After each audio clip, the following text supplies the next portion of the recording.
Hello, very good morning, friends.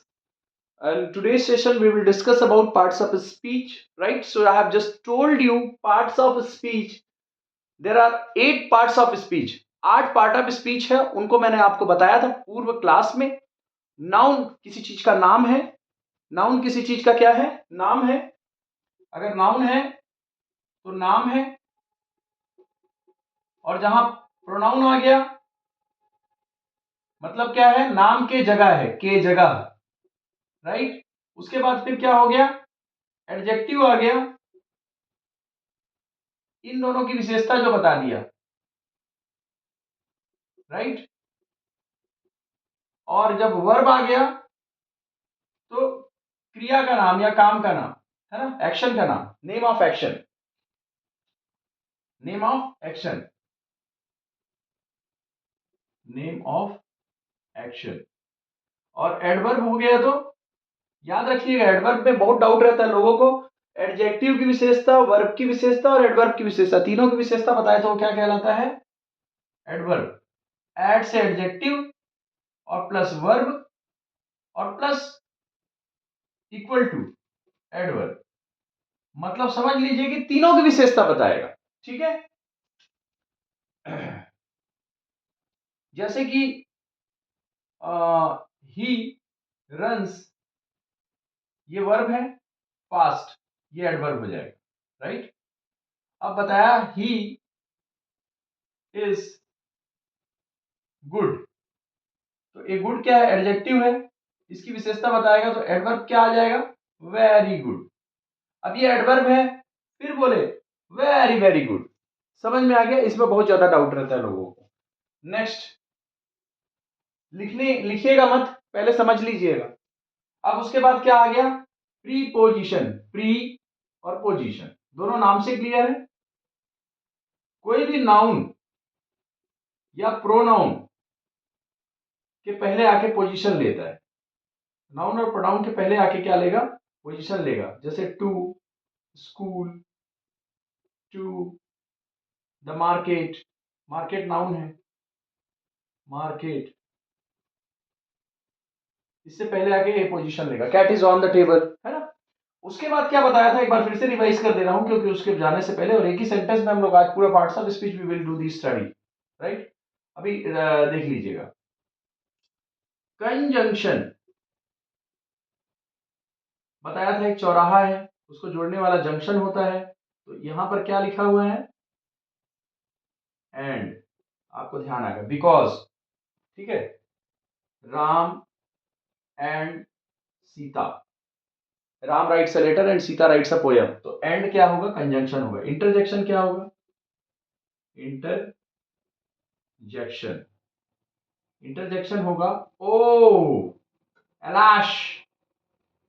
So if you are just watching, exclamation mark means it will be an interjection. It is very clear. So now I am just going to explain you step by step parts of speech. मतलब बोलने की speech, parts के speech. Cycle के parts के speech को parts of bicycle बोलते हैं, और बोलने का स्पीच का जो पार्ट्स है उसको पार्ट्स ऑफ स्पीच बोलते हैं. बोलने का भाग या पदभेद हिंदी में कहते हैं. ठीक है. अभी यहां पर देख लीजिए, इस एक सेंटेंस को हम एक बार पहली बार रीड करेंगे. Oh, Chaitanya and Shreyanshi go to the park for playing today. कब? प्लेइंग टुडे, आज. Because they are very obedient. They are very obedient to their parents. अपने पेरेंट्स के काफी आज्ञाकारी हैं चैतन्य और श्रेयांशी. अब यहां पर देखिएगा पार्ट्स ऑफ स्पीच में ओ, मैंने बताया था ओ क्या हो गया? अल्लाश. इस प्रकार का, हाय मैं बर्बाद हो गया. हे राम, जैसे अचानक कोई दूध गिरा दिया, उसकी मम्मी बोले हे राम ये लड़का क्या कर दिया. समझ लो कि वो क्या है? इंटरजेक्शन. उसको बोलेंगे विस्मयादि बोधक. तो यहां पर ओ इंटरजेक्शन है. चैतन्य और श्रेयांशी ये दोनों के दोनों नाम है. क्या है? नाम है. और जो नाम है, हल्दी बच्चों के लिए काय आए नाव आए, नाउन आए बोलते हैं वो लोग, है ना. तो चैतन्य और श्रेयांशी क्या हो गया? नाम हो गया. और आरू ऐसे बोलते हैं हल्दी वाले. और, है ना, ये जो और, क्योंकि ऐसे हम लोग हिंदी में बोलते हैं. तो ये क्या हो गया? कंजंक्शन हो गया. क्यों? ये दो वर्ड को जोड़ रहा है. दो वर्ड को जोड़ने वाला, दो क्लॉज को जोड़ने वाला कंजंक्शन होगा। ये क्या करेगा? वर्ड वर्ड क्लॉज क्लॉज, ठीक है। अगर ऐसा जोड़ रहा है तो ये क्या होगा? कंजंक्शन होगा। यहां पर एंड आ गया, चौराहा। यहां पर आगे श्रेयांशी गो। अब याद रखिएगा यहां से लेके यहां तक हो गया आपका क्या? ये सब्जेक्ट हो गया। चैतन्य और श्रेयांशी सब्जेक्ट हो गए। अगर श्रेयांशी अकेली होती तो गोज आता, लेकिन चैतन्य और श्रेयांशी है तो यहां पर क्या आ गया? वर्ब का first form without S and ES, ES नहीं लगेगा, ठीक। टू क्या हो गया? मैं बताया था पार्क नाउन है, उसके पहले द डेफिनिट आर्टिकल है और इसको लिंक कर रहा है। क्या कर रहा है? लिंक कर रहा है, तो प्रीपोजिशन हो जाएगा। याद रखना आफ्टर भी कई बार कंजंक्शन भी यूज होता है और कई बार प्रीपोजिशन भी यूज होता है। आप ये देखिएगा कि दोनों पार में अगर क्लॉज है तो जो है वो कंजंक्शन होगा आफ्टर, और आफ्टर ईटिंग इस प्रकार से अगर है तो वो क्या होगा? प्रीपोजिशन होगा।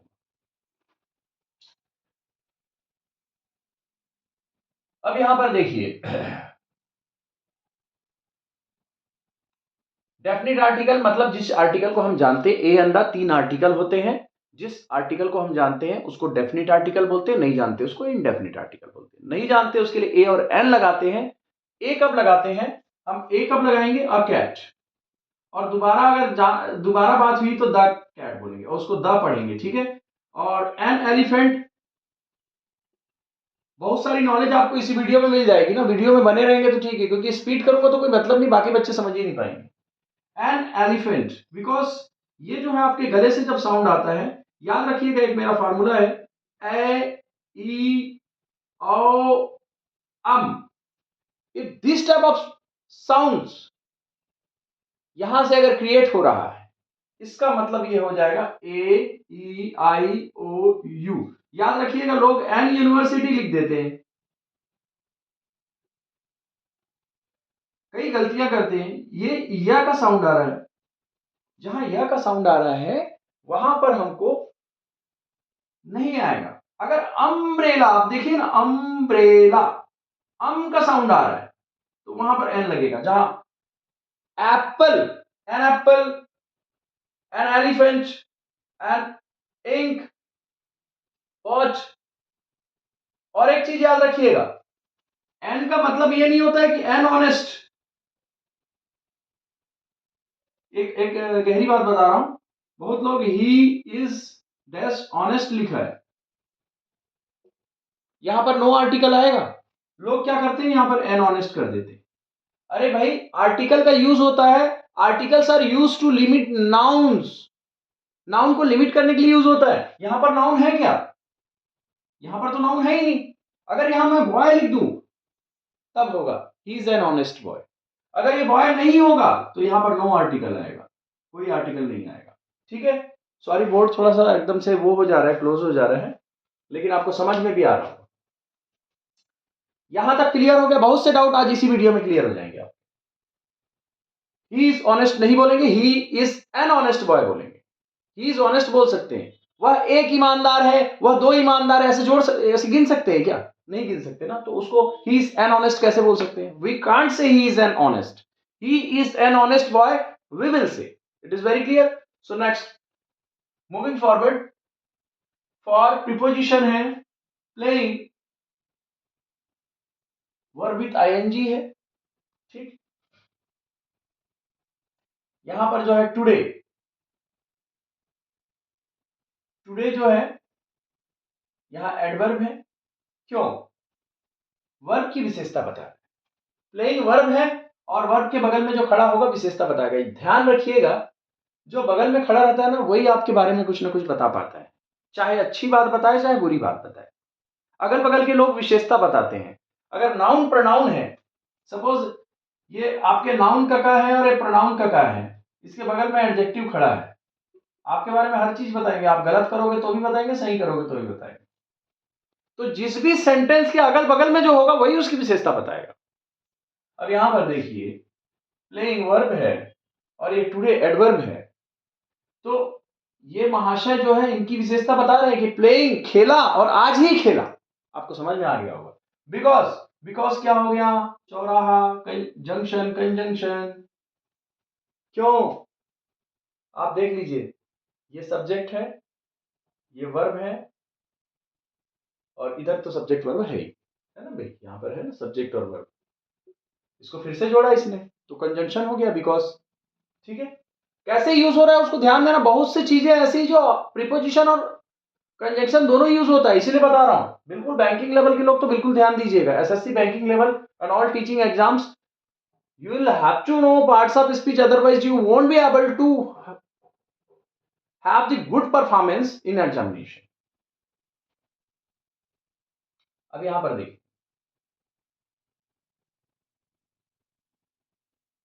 ये दे आ गया, ये प्रोनाउन है। क्यों, ये प्रोनाउन इसलिए है क्योंकि श्रेयान, चैतन्य और श्रेयांसी, नाउन का परिभाषा a word which is used, pronoun का परिभाषा a word which is used in place of noun, मतलब चैतन्य और श्रेयांसी की जगह दे आया। क्यों, अब क्यों होता है, क्या क्यों कैसे का आंसर आपको होना चाहिए। To avoid repetition of name, बार बार चैतन्य और श्रेयांसी की मम्मी बार बार चैतन्य जाओ, श्रेयांसी जाओ, ऐसे नहीं बोलेगी, वो बोलेगी वो हो गया है, वो हो गया है। तो यहां पर यहां दे आ गया, तो दे क्या हो जाएगा, प्रोनाउन हो जाएगा। आर, आर क्या हो गया, वर्ब हो गया। अब यहां पर वेरी एडवर्ब हो गया। क्यों हो गया, क्योंकि ये दे आर ओबीडेंट, चैतन्य और श्रेयांसी के बारे में बोल रहे हैं, ओबीडेंट है, और obedient, they are obedient, adjective है। कितने ओबीडेंट है, एडजेक्टिव की विशेषता बताने वाला मैं बताया था ना, एडजेक्टिव की विशेषता बताया, वेरी, वेरी करके अगर आएगा तो वेरी एडवर्ब है, और फिर से वेरी आ गया तो एडवर्ब की विशेषता बताएगा तो फिर एडवर्ब। यहां तक क्लियर हो गया होगा आपको। अब यहां पर टू देयर पेरेंट्स, ये डिटरमाइनर, ठीक है, उनके पेरेंट्स, अधिकार और संकेत जब कोई चीज बताता है, मतलब समझ लीजिए कि कोई भी एक सेंटेंस है, इसके अंदर नाउन प्रोनाउन 8 होते हैं, पार्ट्स ऑफ स्पीच, उसके अलावा जो बचा वो डिटरमाइनर है, और डिटरमाइनर में आर्टिकल आता है ना, बहुत सी चीजें आती है उसमें। किसी दिन डिटरमाइनर का सेपरेट क्लास लूंगा तो आप समझ पाएंगे उसको। आप खुद देखिए, ए एंड द, देयर, बाकी तो सब चीज तो हमने बता दिया कि noun pronoun adjective verb adverb preposition interjection conjunction, उसके अलावा आर्टिकल होगा। ठीक है, टू देयर पेरेंट्स, पेरेंट्स क्या हो गया, नाउन हो गया, किसी चीज का नाम। फाइनली इस वीडियो में कैसा लगा आपको बिल्कुल बताइएगा, जितनी कोशिश करनी थी मैंने की, और आपको समझ में भी आया होगा। Wish you all the best.